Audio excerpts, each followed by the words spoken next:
বাবার হাত ধরে সীমান্ত পেরোতে পেরোতে ভেতরে ভেতরে ছলছল করে উঠছিল মার্বেলের লুকানো বাক্স। লাটাইয়ের সুতো জড়িয়ে ধরছিল দুপুরের ছাদ।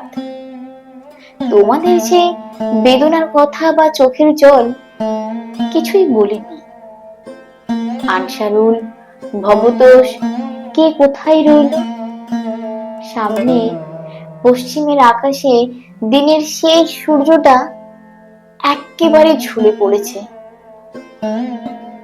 অরুণ স্কুলের মাস্টার মশাই একদিন বলেছিলেন, তুমি আসছো।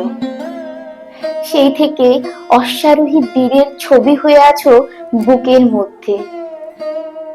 তুমি আসছো, অশ্বের রেশা আর সমান তালের পদশব্দ হৃৎপিণ্ডের তালে তালে বেজে চলেছে কতদিন।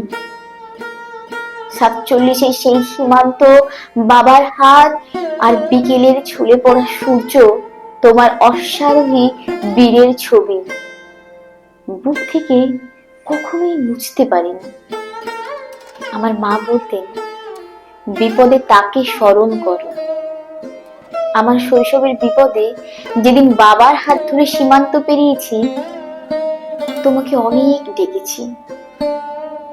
আমাদের ফেলে আসা ঘরের দেওয়ালে ঝোলানো তোমার ছবি থেকে একবারও তুমি টকবকিয়ে ছুটে এলে না। অরুণ স্কুলের মাস্টারমশাই কিন্তু বলেছিলেন, তুমি আসবে।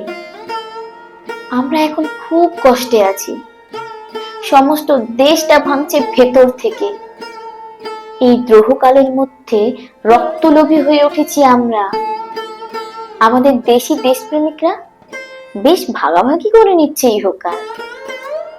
এমন বিপদে তোমাকে আর একবার ডাকলাম।